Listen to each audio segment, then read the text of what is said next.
Welcome back, guys, to the channel. This is Automotive Inc. So, a long-awaited series.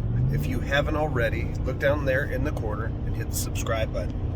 You want to go head over to my channel if you're interested in a heavy-duty gas truck, because I've already done a series, The Beast in the East, where I took Big Red, which we have a 2024 Silverado with the 6.6 gas on the channel, and put it up against the 7.3 Godzilla that we're in today.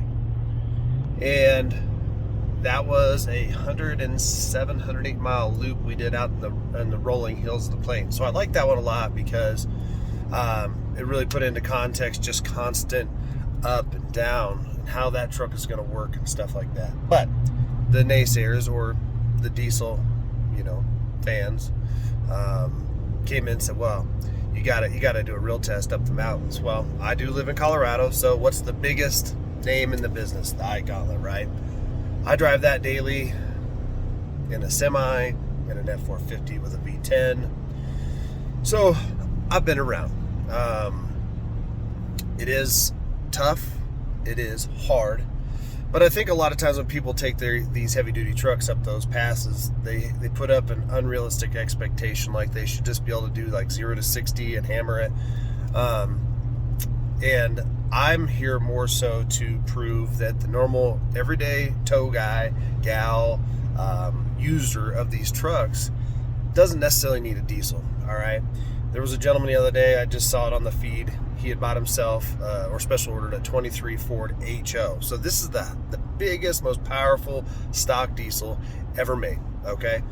And God bless him, it's a beautiful truck. I had a 23 F-350 on order with the standard output power stroke, and I backed out of it. Instead, I got the 6.6 Chevy gas, and I'm actually glad that I did. But one of his videos, he hooked up his trailer, and he tows a 10,000 pound conventional tow trailer, and teach their own, but he wanted to know how it would do. Well, I'm sure it did fantastic. It has more power than any pickup ever stock made. I mean, come on. So at the end of the day, of course, the video kind of came out saying it did great, but again, that's not the use of that motor. But if money's no option, spend away. Obviously, spend away. But I think long term, the everyday driver is going to do more going to the grocery store in their pickup. And maybe it isn't going to be a daily driver for them, but they're going to go and idle that at the kids' school while they're waiting on a snowy day. And what they're going to find is, in these new diesels, is they choke up, they have issues. And around 50-60,000 miles, you're going to need an EGR cleaning. You're going to potentially need a new DPF, which is the filter on the exhaust system. Maybe at 100,000, you're going to be working on the turbo and stuff like that. And I don't know if you've ever had a turbo blow in a diesel engine, but not good. Talk about, you went from having the most power in the world to a snail may pass you. That's how bad it is. And so when you take some of these moving parts out of that, you can just maybe go with a gasser. If you're going to be idling more and driving more, just driving more, not towing more, then I think that the diesel is probably not the best option, especially because in the battle in the plains there that we did, it was really an infinitesimal amount when it came to the fuel economy and how you're going to recoup those costs, because diesel was $1 more a gallon out there. So we're going to do the same test and everything like that with these gassers, and I'll figure it out because I've driven this in a diesel with this trailer. I had an L5P 21, and we got around about 9.5, 10 miles to gallon, so we'll see. So in true form, Colorado, the weather is what the weather is, but the hitch was in the Ford, and last time the Ford got to go when it was just a little bit warmer, about 6 degrees warmer. So a lot of people said, well, that wasn't fair to the Ford because we were exchanging temperatures on the transmission and everything like that. So the hitch is in the Ford, the General gets to go first. So we're gonna do everything in our power to give the gasser a lawful, equal attempt to complete this drive. Now, a lot of guys that go out and do this challenge, all they care about is starting in Silverthorne, ripping up the 7-8 miles, whatever it is. I forget. I drive it so much, it just seems like a short little jaunt now. But those guys are just ripping up the hill and then coasting down the other side and saying, well, gas sucks because it doesn't have an engine brake, exhaust brake, whatnot. That is 100% true. They don't. But engineers have set up the gassers to use cruise control, dynamic grade braking, however you want to call it. It's basically the way the system works to give a gasser a very good opportunity. So if you're going to go up that gauntlet and use an exhaust brake and then say, well, how's everything doing? Well, then you got to give the gasser the same opportunity with what it was given. Okay, so we are going to do that. I also am not going to limit the gear range. So on both trucks, I'm going to leave it open to 10. Trust me, everybody says, well, I wouldn't do that. It's not going to get to 10th gear going up these hills, so there's no shifting that needs to do, okay? And the transmission is smarter than me and most of us out there, because even the semis that are automated are going to do their thing. And the transmission won't let you shift or prevent a shift if it's going to cause damage. The trucks are always built that way. So as much as we like to think we're in control, unless you have a manual transmission, which you'd have to have a substantially older truck with less power, then you're not truly in control of your ship unless you just keep it that speed, you lock it out way early and you keep it in there, and that's fine. You do have it there. But if people think that that's going to be a deal breaker, no, I'm going to let the transmission and the way the engineers wanted it to work do its own job. We will use tow haul mode. I did reset fuel economy when I left. All right, so again, a lot of people come in and talk about how going up that gauntlet, the truck got 2 miles a gallon. Well, yeah, think about it. You're hammering it straight up a hill, but then when you come down the hill, you're coasting, okay? In theory, you're coasting. So, I mean, you're really not putting any fuel input. So it kind of evens out over that thing. So you really need to know a true run. You really need to know, what did this thing get over a longer set of miles? I mean, you can reset the trip computer, or you can put a gallon or two in the truck, but really that's not a fair estimate of what the vehicle can do. All right, so this video, we're talking about the setup of the General and how we're going to run this test. All right, so I got to look at my specs here. Yep, there we go. This is a 174 mile loop, okay, starting at my house, which is kind of in the flat area. Mile High City is allegedly at 5,280 feet. We will be climbing to the Eisenhower Tunnel, which is at 11,158 feet. Now everybody says, well, with a turbo, it's going to produce more power. Okay, guys, this again is not to replace a diesel engine. The common gas motor just can't. However, if I was to put a supercharger on this, I'd be putting out more horsepower than almost every diesel out there, and I probably could then compete. And Ford has said that this truck can handle that. Okay, so I'm not going to do that because I don't want to. I bought this truck so I could save 10 grand and over the long term have less headache with all the EPA crap.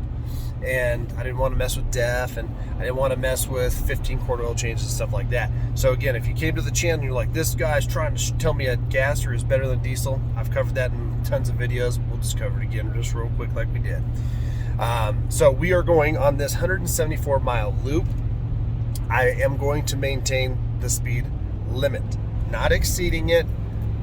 This is not a race. I don't care. My semi has more power and it knows what to do with, and it still can't get up Eisenhower with even a light load faster than 45 mile an hour. So again, and depending on your truck size, if you have an F-350 dually with, say, an 18,000 pound trailer, you are required to fall into that gross vehicle weight combined rating lane, which, if I remember right, is 35 going down, but we'll video it going up. All right, so, and if you've been to Denver, then you know that immediately as soon as we hit the Golden area, it's a straight climb. You're climbing until Glenwood Canyon, roughly. I mean, it's going to be a fair estimate of really what does this get over, the long-term driving. It's not, oh, I got 2 miles to the gallon going up the I.K.E. what did he get coming down. So we're actually going to just go start to finish. We're going to maintain temperatures. We're going to get out and check brakes. I want to see how everything's going and stuff like that. So again, if you haven't subscribed to the channel, make sure that you do, because I'm going to be putting the General, the 7.3 Godzilla, up against Big Red, which is the 24 Chevy Silverado. Now, that being said, let's talk about the vital specs of the Godzilla. 430 horsepower at 5,500 RPM, 475 pounds of torque at 4,050 RPM. It is a 445 cubic inch. My F-250, the payload is up there right around 3,100, and my base curb weight, well actually my curb weight with my crap in it and the hitch in it, is 6888. So very close to the Chevy, even though the Ford is hypothetically lighter. The trailer we're pulling today is a 1997 Travel Supreme. It is about 33 feet long in total, but as I've talked about it before, when you're pulling a fifth wheel, it's above the cab. It's like a giant windsock. So, and not in a good way. It actually adds more weight to it. However, the trailer loaded with water today is at 12,958 pounds, giving us a total weight of 19,846 pounds. Okay, I will be running the General on premium fuel. That's what I run in both trucks. I know it doesn't benefit the 6.6 Chevy all that much at all. However, it does benefit the Ford because that gives us the most horsepower. So if anything, it'll at least allow the best, you know, horsepower for the Chevy to come out and for the Ford. And I don't think really, when it comes down to it, the Chevy is lower in horsepower and stuff. We'll talk about that in the Chevy video, because this is going to be a series leading up to my final thoughts. That's why you're going to want to hit the subscribe and notification bell. So that is going to be pretty much the gist of it. Oh, and one other thing. So the Chevy does have a 373 rear end, and this has a 355, and people will say, well, that's not fair, because listen guys, at a 355 to a 373, you're real close. You're splitting hairs when it comes to final drives and ratios and everything like that. It's a close call, because you got to remember the last few years, people have been putting up the 6.6 Chevy gas with a 6-speed automatic against the Godzilla. So, and really, the 23 Ford Super Duty with the Godzilla, it gets a bump in horsepower and torque. So it actually, and in several trim options, you can now get a 373, which I think is pretty cool. But for me, I'm not going 430 or that big rear end in a lot of the vehicles, because I want better fuel economy when I'm not towing. Same reason why I usually order a 331 in my Power Strokes. And Chevy only gives you one rear end in their gas and one rear end in their diesel. So at the end of the day, it's just what it is. We're going to compare the most common truck to the most common truck out there. And again, because Chevy only gives us one rear end and Ford gives us a dozen, you can kind of manipulate the data how you want, but I think that both trucks will probably do just fine. So other than that, guys, that kind of sets us up, and we're going to end this video, and then we're going to do the next video you see is going to be kind of like our first climb out of town, but in theory we're going 70 west. We're just going to be constantly climbing. So do subscribe, guys, and we are going to see you in just a little bit.